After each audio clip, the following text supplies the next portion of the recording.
করি আমরা একটা জিনিস দেখছি যে বিরোধী দল বা বিএনপির কোনো কর্মসূচি থাকলে আওয়ামী লীগের কর্মসূচি থাকে এবং সেটা ইলেকশনের পরও টুকটাক হয়েছে এবং সর্বশেষ গত 25 তারিখের একটা প্রোগ্রাম ছিল। তো এটা কোইন্সিডেন্ট কিনা জানি না, তবে রাজনীতির সচেতন লোকজন বলে থাকেন যে এটা পাল্টাপাল্টি। যদি পাল্টাপাল্টি হয়ে থাকে তাহলে এটা কি আপনারা তাদেরকে চাপে রাখার জন্য করছেন, নাকি আপনাদের মধ্যে মানে 2/3 বা নিরঙ্কুশ সংখ্যাগরিষ্ঠতা দিয়ে সরকার গঠন করার পরও একটা অজানা আশঙ্কা কাজ করছে যে তারা মাঠ দখল করে সরকার ফেলে দিতে পারে? কোনটা আসলে? দেখুন, এখন ইলেকশন হয়ে গেছে, ইলেকশন যারা বয়কট করেছে তারা ইলেকশন করতে দেবে না, সেই স্বপ্ন মাঠে মারা গেছে।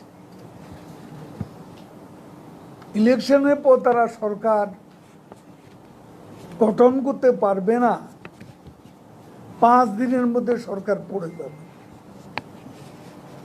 এমন দুঃস্বপ্ন তারা দেখেছে। আপনি যে বক্তব্যটা বলছেন, আপনি বলেন এই সিটিতে বিএনপি এবং আমরা একই দিন কত সমাবেশ করেছি।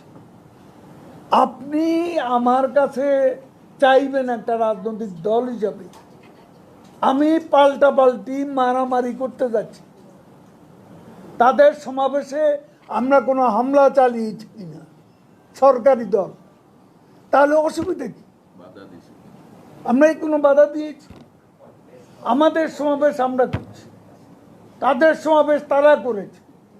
নির্বাচনের আগের দৃশ্যপট হচ্ছে এটা। আজকে হ্যাঁ, আমরা মনেই করতে পারি বিএনপি একতরফা কোনো সমাবেশ করতে গেলে তারা ওখানে সন্ত্রাসের বিষয়টি এসে যায়।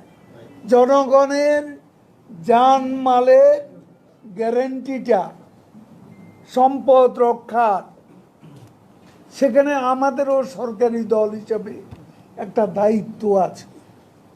তারা, আমরা মাঠে থাকলে তারা সন্ত্রাস করার বিষয়ে একটা বাধা তারা মানসিকভাবে পাবেই, এবং সে কারণে আমরা এটা করি। আমরা শান্তি উন্নয়ন সমাবেশ করছি, তারা তো গণ অভ্যুত্থান, বিক্ষোভ, অনেক কিছু করেছে।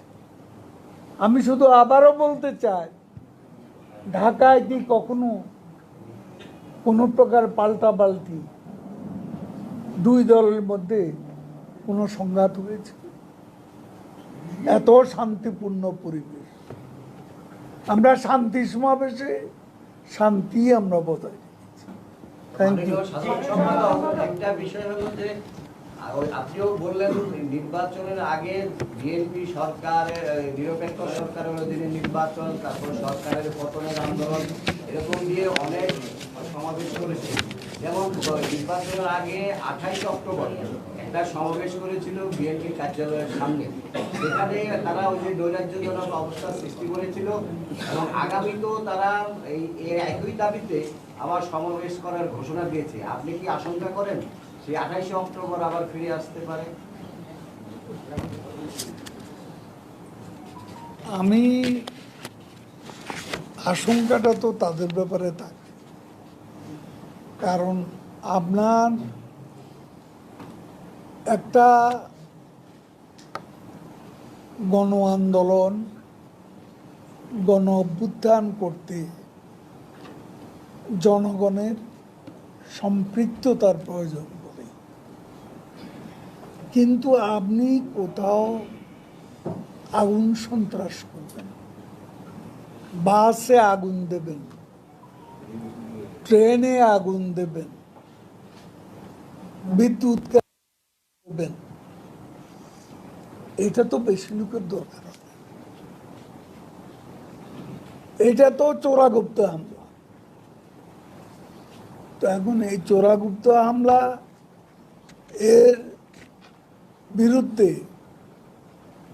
আমাদেরও